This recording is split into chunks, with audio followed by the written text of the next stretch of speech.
دل کی باتیں خوب کی، تعلیم کے بعد نوکری کی پریشانی بتا کر مسرت سے اپنی محبت کا حال بھی بتا دیا۔ فضلو نے دنیا کی اونچ نیچ سے نذیر کو آگاہ کیا اور بیٹے کی خوشیوں کے لیے بس اس کے پاس ایک دروازہ تھا، یعنی اللہ کی رحمت کا۔ وہ ہر روز مسجد میں نماز کے بعد نذیر کی اچھی اور کامیاب زندگی کی دعائیں مانگتا تھا۔ پھر شاہ جی سے ساری بات اور نذیر کو لا کر شاہ جی سے ملوانا، یہ سب کچھ اللہ کی جانب سے ہی ہوا تھا۔ شاہ جی اور بیگم کی نذیر سے رشتے پر باتیں ہو رہی تھی تو شاہ جی نے بیگم کو بتایا کہ فائرنگ کے بعد لوگوں نے پیر بابا موجی شاہ کے مزار پر آنا جانا بہت کم کر دیا ہے۔ کچھ لوگوں کے مرشد سائیں اور شاہ جی کے ہاتھ پر بیعت کی ہوئی تھی۔ نذرانوں میں لوگوں کے نہ آنے سے بہت کمی واقع ہو چکی تھی۔ اب تو خادموں کے خرچے بھی پورے نہیں ہو رہے تھے۔ شاہ جی کے پاس پچھلے 30 برسوں سے صدر اور خزانچی کے 2 بڑے عہدے تھے اور ڈی ایس پی قادر بخش مزار کمیٹی کا سرپرست اعلیٰ بنا ہوا تھا۔ وہ اب شاہ جی کو دونوں عہدوں سے ہٹا کر یہ عہدے اپنے پاس رکھنا چاہتا تھا۔ ایک دن قادر بخش نے کمیٹی ممبران کو بتایا کہ اس سال موجی شاہ سرکار کے مزار کی آمدنی سے خادموں کے اخراجات بھی پورے نہیں ہو سکیں گے۔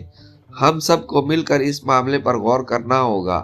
پھر قادر بخش نے ممبران سے شاہ جی کی برائی کرنا شروع کر دی، ان پر مالی بد انتظامی کے الزام لگا دیے اور ساتھ میں یہ بھی کہا کہ شاہ جی اب پہلے کی طرح اپنی تقریروں کے ذریعے لوگوں میں جوش و خروش پیدا نہیں کر رہے۔ وہ ہر جمعرات اور جمعے کو کس قدر ولولہ انگیز خطاب کیا کرتے تھے اور اب جمعرات اور جمعے کے خطبے بس عام سی حالت میں دے کر چلے جاتے ہیں۔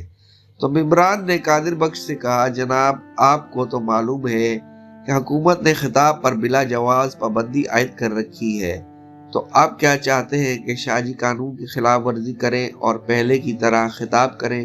قانون کی پاسداری ہم سب پر لازم ہے، اس بات کا فیصلہ آپ ہی کر سکتے ہیں۔ شاہ جی قانون کا احترام کریں یا آپ کی مرضی پر عمل کر کے وہی انداز اختیار کر لیں۔ ڈی ایس پی قادر بخش نے ممبران سے کہا، پیر بابا موجی شاہ سرکار کے آنے والے عرس کے حوالے سے ہمیں آپ کے مشوروں کی اشد ضرورت ہے۔ کل شام نماز مغرب کے بعد تمام دوست میرے غریب خانے آ کر مجھے عزت بخشیں۔ اگلی شام قادر بخش نے ممبران کو کھانا کھلانے کے بعد کہا، پیر موجی شاہ سرکار کے عرس سے قبل ہمیں مسجد اور مزار شریف کی کمیٹیوں کے انتخابات کروانے چاہیے اور ان عہدوں پر جو الیکشن لڑنا چاہے وہ 10 دن قبل ہمیں درخواست کر سکتا ہے، مگر ایک بات جو ضروری وہ یہ کہ صدر اور خزانچی کے عہدوں پر ممبران ڈی ایس پی قادر بخش کو ہی منتخب کریں گے۔ اب اگلا اجلاس 1 ہفتے بعد ہوگا اور تمام ممبران کو وقت سے پہلے ہی اطلاع دے دی جائے گی۔ پھر قادر بخش نے جاتے ہوئے ممبران کو نوٹوں سے بھرے لفافے بطور خدمت پیش کیے تو ممبران نے کہا، ہمیں یہ لفافے دینے کا مقصد، یہ کام تو ہم صرف اللہ کی رضا کے لیے کر رہے ہیں، اس کام میں ہماری کوئی بھی دنیاوی غرض پوشیدہ نہیں۔ قادر بخش نے ان لوگوں کے ہاتھوں سے لفافے واپس لیتے ہوئے یہ محسوس کر لیا کہ وہ اس کی مدد نہیں کریں گے۔ یوں اس نے اپنی ناکامی کو کامیابی میں بدلنے کے لیے شہر کے نامی گرامی گنڈے اور قاتل کاکا چوڑی والے کی مدد لینے کا فیصلہ کر لیا۔ قادر بخش شاہ جی کو راستے سے ہٹانے کا فیصلہ کر چکا تھا۔ جب قادر بخش نے دوسرے ممبران سے ووٹ حاصل کرنے کی بات کی تو ان کا جواب تھا کہ الیکشن میں حصہ لینا ہم سب کا حق ہے، مگر جب سب ٹھیک چل رہا ہے تو ہمیں دوسرے فریق کو ہٹانے کی کیا ضرورت ہے؟ ہاں، اگر شاہ جی کے واقعی کوئی خاص خامی آپ بتا سکیں تو ضرور سوچا جا سکتا ہے۔ وقت گزرتا رہا، جب الیکشن ہونے لگے تو شاہ جی الیکشن جیت چکے تھے، مخالف صرف اپنے گھر کے ووٹوں کے ہی لے سکا تھا۔ الیکشن جیتنے کے بعد شاہ جی نے صدارتی خطبہ دینے بابا موجی سرکار کے مزار پر جانے کے لیے ٹیکسی پر سفر کرنا مناسب سمجھا۔ ٹیکسی ڈرائیور بھی شاہ جی سے محبت کرنے والا تھا۔ اس نے بڑی خوش دلی سے شاہ جی کو ٹیکسی پر بٹھاتے ہوئے کہا، شاہ جی ہم تو آپ کے قدموں میں بیٹھے قابل بھی نہیں ہیں، آپ بہت ہی اچھے اور نیک ہیں۔ شاہ جی نے ڈرائیور کو فخریہ انداز میں بتایا کہ وہ یہ الیکشن 31 بار جیت چکے ہیں اور اب کے مقابلہ کرنے والا صرف اپنے گھر کے ووٹ نہیں لے سکا ہے۔ آج رات نماز عشاء کے بعد وہ مزار پر اپنے صدارتی خطاب میں بہت سی باتیں کریں گے۔